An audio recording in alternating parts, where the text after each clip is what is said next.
Hello बच्चों, कैसे हो आप सब। आई होप कि आप सब अच्छे होंगे, अपने घरों में स्वस्थ होंगे और मस्त होंगे। तो हमारे चल रहा था कोशिका जीवन की इकाई चैप्टर क्लास 11th का, और इसमें हमने कोशिका झिल्ली पढ़ी थी। तो आज हम क्या करेंगे, कोशिका झिल्ली हमने इसमें कंप्लीट कर दी थी। यूकैरियोटिक कोशिका हमारी चल रही थी, यूकैरियोटिक कोशिका में हमने कोशिका झिल्ली पढ़ी थी। तो अब हम कोशिका भित्ति के बारे में पढ़ेंगे। कोशिका भित्ति है क्या, उसके क्या क्या कार्य है, क्या इसकी स्ट्रक्चर है, कैसे वो बनाई जाती है, इसके अंदर हम सारी चीज़ें अच्छे से पढ़ेंगे, कवर करेंगे। तो ठीक है बच्चों, कोशिका भित्ति हम पढ़ेंगे यानी कि सेल वॉल। तो सेशन को स्टार्ट करने से पहले लाइक कर दो बच्चों, चैनल को सब्सक्राइब कर लो और बेल आइकन को प्रेस कर लो ताकि आने वाली नोटिफिकेशन आप तक पहुँचती रहे। तो कोशिका भित्ति हम पढ़ेंगे। अगर हम कोशिका भित्ति की बात करें तो कोशिका भित्ति कैसी होती है, कोशिका भित्ति क्या क्या कार्य करती है। कोशिका भित्ति दृढ़ होती है, कठोर होती है यानी कि हार्ड होती है। और कोशिका भित्ति क्या करती है, ये हमारी मतलब अंदर क्या करती है, सुरक्षा भी देती है, यानी कि जीवों को, जो भी जीव यानी कि जो बैक्टीरिया होते हैं या जो खतरनाक जीवाणु होते हैं उनको क्या करती है, प्रोटेक्ट करती है, यानी कि अंदर नहीं आने देती। तो और कैसी होती है कोशिका भित्ति, निर्जीव आवरण की होती है, यानी कि निर्जीव आवरण से बनी हुई होती है। तो पहला पॉइंट इसमें यही है कि कैसी होती है, दृढ़ और कठोर होती है। दृढ़ कठोर होगी। और कोशिका झिल्ली के और कहाँ पर मिलेगी, कोशिका झिल्ली के बाहर मिलेगी, यानी कि सबसे बाहर अगर हम बात करें कोशिका में, सबसे बाहर कोशिका भित्ति मिलेगी और उसके अंदर कोशिका झिल्ली मिलेगी। लेकिन कोशिका भित्ति जंतु कोशिका में नहीं मिलती, तो ये किसमें मिलेगी, पादप कोशिका में मिलेगी। तो दूसरा पॉइंट, कोशिका झिल्ली के बाहर मिलेगी।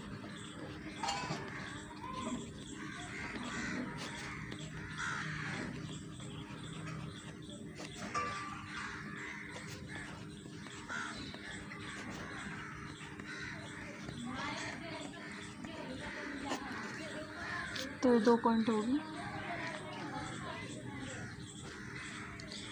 और ये किस में मिलेगी, मैंने बताया जैसे पादपों में मिलेगी यानी प्लांट में मिलेगी, शैवाल में मिलेगी और कवक में मिलेगी।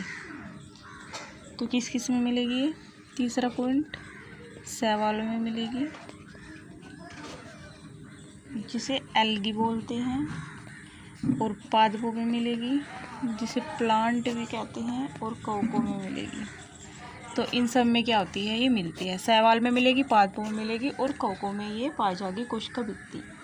अगर कोशिका भित्ति की खोज की बात करें तो कोशिका की भित्ति की खोज किसने की थी, रॉबर्ट हुक ने की थी। खोज किसने की थी इसकी, रॉबर्ट हुक ने की थी। कौन से वैज्ञानिक ने की थी खोज इसकी कोशिका भित्ति की, रॉबर्ट हुक ने की थी। तो ये पॉइंट हो गए हमारे, 3 पॉइंट हमारे हो गए हैं। अगर हम इसके कार्य की बात करें तो कार्य यानी कि क्या क्या कार्य करेगी कोशिका भित्ति का, क्या क्या कार्य करे, मतलब क्या क्या ये कार्य करेगी। ये यांत्रिक हानियों से बचाते हैं, यानी कि संक्रमण से बचाएगी, यानी कि प्रोटेक्ट करेगी। एक तो आंतरिक सहारा देगी ये, यांत्रिक हानियों से बचाती है। क्या करेगी, यांत्रिक हानियों से बचाती है।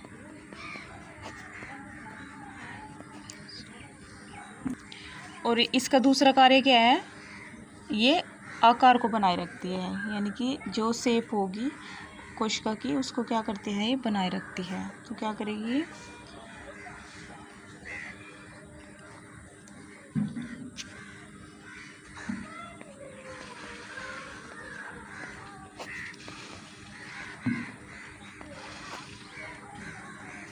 कोशिका भित्ति का क्या कार्य है, आकार को बनाए रखती है।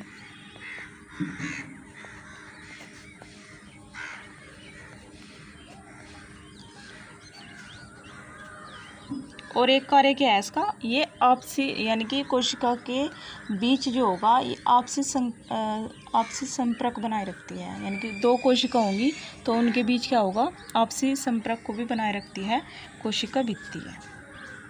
तो तीसरा कार्य क्या है, कोशिका के बीच के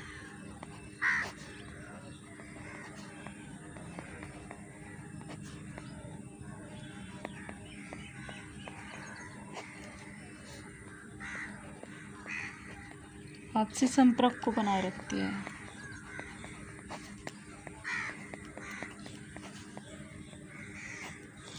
आपसी संपर्क को कैसे बनाए रखती है, जैसे दो कोशिका होगी, एक ये कोशिका होगी और दूसरी ये कोशिका होगी, तो ये ऐसे यहाँ पर ये जुड़ी होती है, ये ऐसे कोशिका भित्ति, ये कोशिका भित्ति है और ये भी क्या है, कोशिका भित्ति है। तो ऐसे ही पादप कोशिका में ऐसे ही कोशिका भित्ति एक दूसरी कोशिका भित्ति से जुड़ी होती है, जुड़ जाती है। और किसके द्वारा जुड़ती हैं, जीव द्रव्य तंतु के द्वारा। जीव द्रव्य तंतु के द्वारा क्या होंगे, आपस में जुड़ती हैं। तो कोशिका भित्ति के क्या कितने कार्य होंगे, एक तो यांत्रिक हानियों से बचाती है, कोशिका भित्ति का आकार बनाए रखती है और कोशिका के बीच आपसी संपर्क को बनाए रखती है। तो ये 3 कार्य इसके हो गए। अब हम बात करते हैं जो शैवाल है उनमें कोशिका भित्ति किससे बनी होती है और पादपों में किससे बनी होती है और कवकों में किससे बनी होती है। तो तीनों के बारे में देखेंगे कि कोशिका भित्ति किससे बनी होती है। तो सबसे पहले हम शैवाल की बात करते हैं कि शैवालों में कोशिका भित्ति किससे बनी होती है। तो शैवाल की अगर हम बात करें तो जो कोशिका भित्ति होगी इनकी सेल्यूलोज, गैलेक्टोज, मैनोज, तो इन सब की क्या होगी, बनी होगी। और कुछ लवण भी होते हैं जैसे कार्बन डाइऑक्साइड, तो ये लवण होंगे। तो ये सब क्या होती है, इनकी कोशिका भित्ति इनसे बनी होती है और ये क्या होती हैं, सब कार्बोहाइड्रेट होते हैं। तो जैसे मैंने बताया जैसे शैवालों में किससे बनी होती है, सेल्यूलोज से बनी होगी, गैलेक्टोज से बनी होगी और मैनोज से बनी होगी। तो ये शैवालों में कोशिका भित्ति बनी होती है और ये क्या होते हैं, कार्बोहाइड्रेट होते हैं। कुछ लवण भी मिलते हैं इसमें। और पादपों में किससे बनी होगी, सेल्यूलोज से बनी होगी, हीमीसेल्यूलोज से बनी होगी, पैक्टिन से बनी होगी और लिग्निन से बनी होगी। लिग्निन क्या करता है, ये हार्डनेस लाता है। तो ये भी क्या है, एक प्रकार की ये भी कार्बोहाइड्रेट है और ये भी कार्बोहाइड्रेट है। और अगर हम कवक की बात करें, कवकों में किससे बनी होती है, तो कवकों में अगर हम बात करें, ये भी इम्पोर्टेंट है और ये भी इम्पोर्टेंट है, एग्जाम में पूछा गया है। पादपों में किससे बनी होती है, कोशिका भित्ति और शैवालों में। और कवक जो है, कवक भी इम्पोर्टेंट है। तो कवकों में किससे बनी होगी, कवकों में काइटिन से बनी होगी। कवकों में जो कोशिका भित्ति होगी वो किससे बनी होती है, काइटिन से बनी होती है। और ये क्या है, ये भी एक प्रकार का कार्बोहाइड्रेट है। तो ये एक प्रकार का क्या है, कार्बोहाइड्रेट है। ये भी एक प्रकार का कार्बोहाइड्रेट है, ये भी एक प्रकार का कार्बोहाइड्रेट है और ये भी एक प्रकार के कार्बोहाइड्रेट है। तो हमने बात करी शैवालों में किससे बनी होगी, पादपों में किससे बनी होगी और कवकों में किससे बनी होगी, कोशिका भित्ति। अब हम आगे देखते हैं कि कोशिका भित्ति का निर्माण कैसे होगा, कोशिका भित्ति कैसे कैसे बनती है। तो अब बात करते हैं कोशिका भित्ति का निर्माण कैसे होगा। तो अगर हम कोशिका भित्ति की निर्माण की बात करें, यानी कि इसका जो कोशिका भित्ति बनती है ये कैसे बनेगी। अगर हम जंतु कोशिका की बात करें और पादप कोशिका की बात करें, तो दोनों में देखते हैं कि कैसे कैसे ये बनेगी। पहले जंतु कोशिका की बात करते हैं। जंतु कोशिका की अगर हम बात करें तो ये जंतु कोशिका में इसका निर्माण कैसे होगा। तो जंतु कोशिका में सबसे पहले जैसे जंतु कोशिका है, इसमें ये केंद्रक है, ये क्या है, जंतु कोशिका। तो जंतु कोशिका में जो बनेगी कोशिका भित्ति, वो कोशिका खाज विधि द्वारा बनती है, जिसे हम बोलते हैं कोशिका खाज विधि।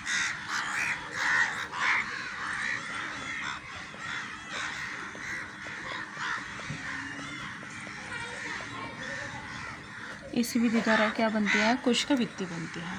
तो जंतु कोशिका में जैसे जंतु कोशिका है, इसके बाद फिर क्या होगा, इसमें एक केंद्रक से 2 केंद्रक बनेंगे। उसके बाद फिर क्या होगा, कैरियोकाइनेसिस होगा। यहाँ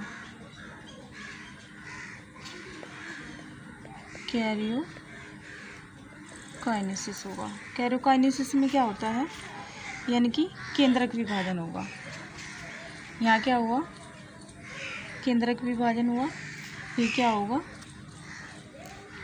जैसे यहाँ फिर क्या होगा, केंद्रक विभाजन हुआ तो दो केंद्रक क्या हो गए, विभाजित हो गए। एक केंद्रक यहाँ और ये क्या है, इसमें बीच में ये जंगल है यहाँ। ये क्या है यहाँ, पहले क्या हुआ, एक कोशिका थी तो उसमें केंद्रक विभाजन हुआ यानी कि कैरियोकाइनेसिस होगा। अब यहाँ क्या हुआ, ये कोशिका विभाजन हो गया। तो कोशिका विभाजन हुआ तो जिसे हम बोलते हैं साइटोकाइनेसिस। इसे हम क्या बोलेंगे, साइटोकाइनेसिस यानी कि कोशिका विभाजन।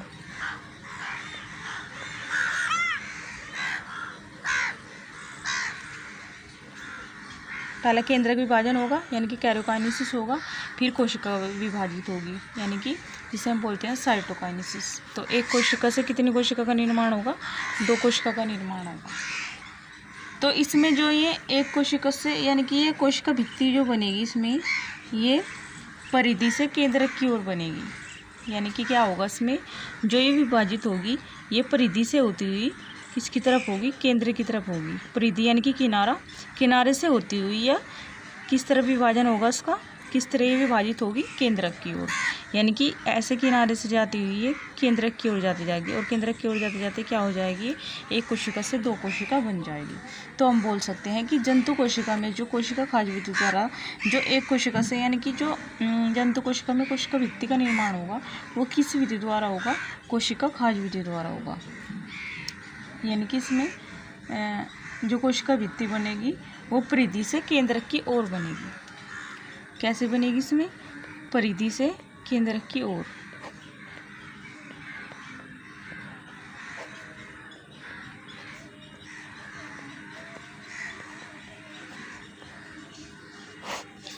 परिधि से केंद्रक की ओर क्या बनेगी, इसमें विभाजित होगी कोशिका।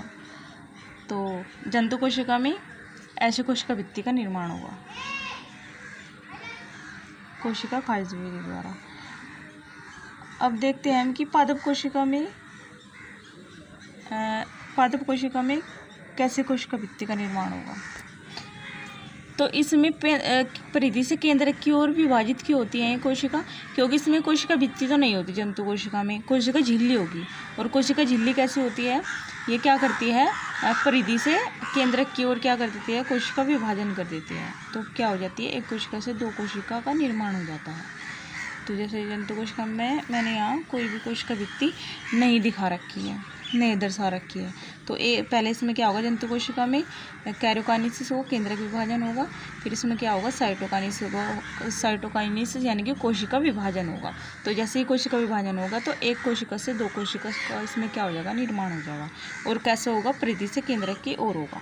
तो ये जंतु कोशिका की बात होगी, इसमें कोशिका झिल्ली होती है और कोशिका भित्ति इसमें नहीं पाई जाती। अब हम बात करते हैं पादप कोशिका की। तो अगर हम पादप कोशिका में कोशिका भित्ति के निर्माण की बात करें यानी कि इसके बनने की बात करें तो इसमें कौन सी विधि द्वारा कोशिका भित्ति का निर्माण होगा, कोशिका प्लेट विधि द्वारा। तो कोशिका भित्ति का जो निर्माण होगा वो किस विधि द्वारा होगा, कोशिका प्लेट विधि द्वारा। यानी कि इसमें कोशिका में प्लेट बनेगी बीच में, और प्लेट किस किस की बनेगी वो अब हम पढ़ रहे हैं। अब मैं बताती हूँ कि प्लेट कैसे कैसे बनेगी, कैसे कैसे इसमें कोशिका प्लेट विधि द्वारा कैसे इसमें कोशिका भित्ति का निर्माण होगा। तो पादप कोशिका की बात करते हैं। जैसे ये है पादप कोशिका और उसमें क्या है, बाहर क्या मिलेगी, इसमें कोशिका भित्ति मिलेगी। बाहर क्या में है, इसमें कोशिका भित्ति है। फिर इसमें क्या होगा,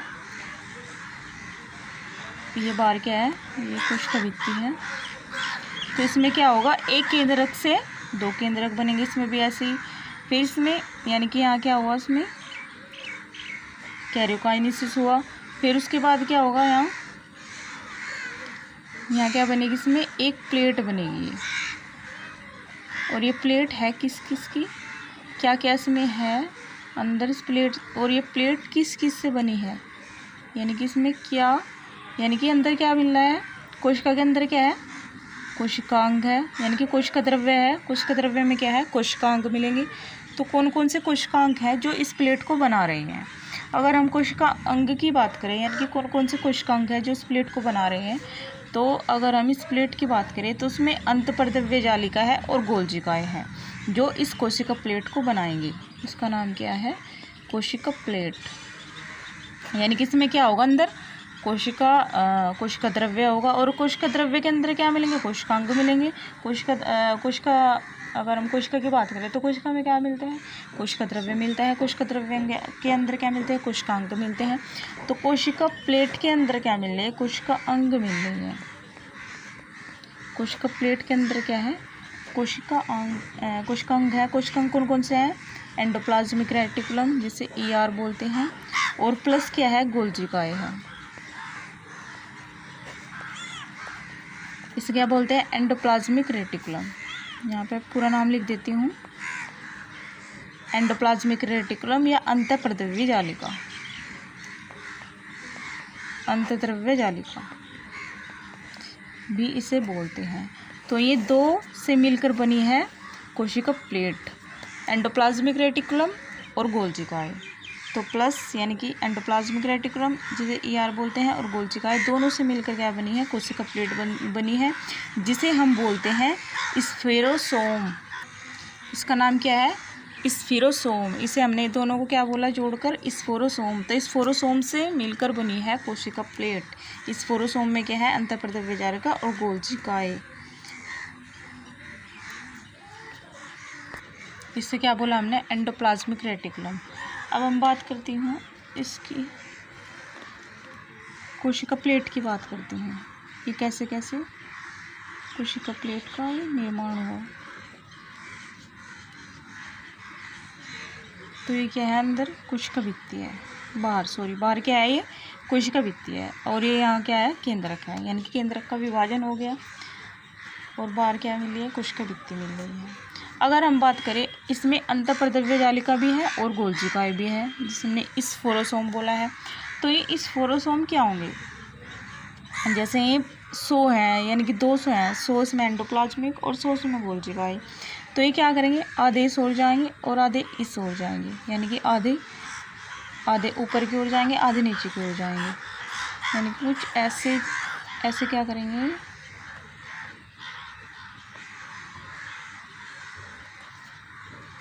ऐसे कुछ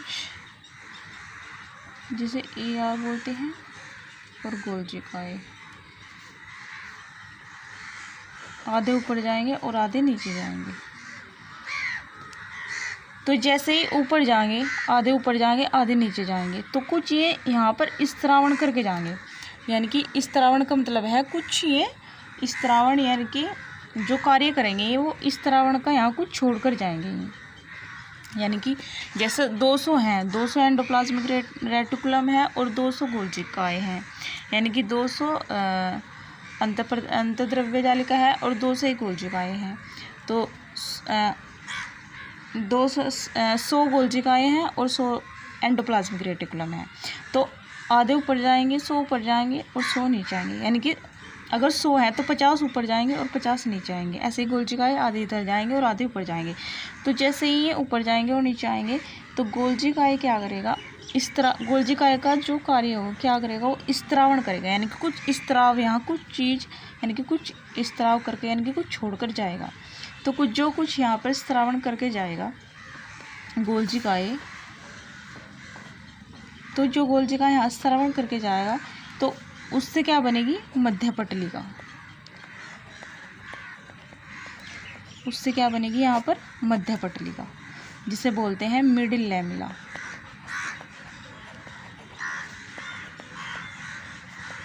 इसे हमने क्या बोला, मिडिल लैमेला।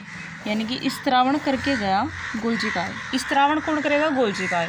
तो गोल्जिकाए क्या करेगा, यहाँ पर कुछ छोड़कर जाएगा, जिसे हमने बोला जो स्त्रावण करके जाएगा। यानी कि गोल्जिकाए का कार्य क्या होगा, स्त्रावण करना। जब ये एक जगह से दूसरी जगह जाएगा तो स्त्राव करके जाएगा कुछ, ये इसका कार्य है। जैसे स्त्राव करेगा तो यहाँ क्या बनेगी, मध्य पटलिका, यानी कि मिडिल लैमेला बन जाएगी। मध्य पटलिका में क्या क्या मिलेगा, कैल्शियम मिलेगा, मैग्नीशियम मिलेगा, पैक्टेट मिलेगा। इसमें ऐसे मिलते हैं, जैसे कैल्शियम मिलेगा इसमें और मैग्नीशियम मिलेगा और पैक्टेट मिलेगा। तो ये इसमें क्या होंगे, मिलेंगे मध्य पटलिका में। यानी कि जो गोलजिका ये इस तरह बन करके जाएगा तो उसमें ये चीज़ें यहाँ क्या होंगी, मिलेंगी। तो ये अब यहाँ क्या बन गई, ये मध्य पटलिका, यानी कि गोलजिका ऊपर गए, एंडोप्लाज्मिक रेटिकुलम आधे ऊपर गए और आधे नीचे गए, तो बीच में क्या बन गया, मध्य पटलिका। तो मध्य पटलिका भी है, मध्य पटलिका के ये पास है जो ये मध्य पटलिका है, और इसके जो पास बनी है ये क्या है, यहाँ ये कोशिका भित्ति है। ये क्या है, कोशिका भित्ति है। तो ये कैसी है, ये प्राथमिक कोशिका भित्ति है। ये कैसी कोशिका भित्ति बनेगी, प्राथमिक। कैसी होगी ये, प्राथमिक कोशिका भित्ति। उसके बाद एक और इससे बने, एक ऊपर एक और इससे बनेगी कोशिका भित्ति, उसे क्या बोलेंगे हम, तृतीय कोशिका भित्ति। और ये क्या है, तृतीय कोशिका भित्ति। तो उसमें दो कोशिका भित्ति बनेगी, एक ये प्राथमिक कोशिका भित्ति और एक ये तृतीय कोशिका भित्ति। तो ये दोनों ही कोशिका भित्ति मिलकर क्या बनाएगी, कोशिका भित्ति। ये क्या मिलकर दोनों ही कोशिका भित्ति क्या बना रही है, कोशिका भित्ति का निर्माण कर रही है। तो क्या बनेगी इनसे, कोशिका भित्ति। और इनमें क्या मिलता है, कोशिका भित्ति में प्राथमिक तृतीय में सेलुलोज, हेमीसेलुलोज, पैक्टेन और लिग्निन, ये इसमें मिलेंगे। जैसे सेलुलोज, हेमीसेलुलोज,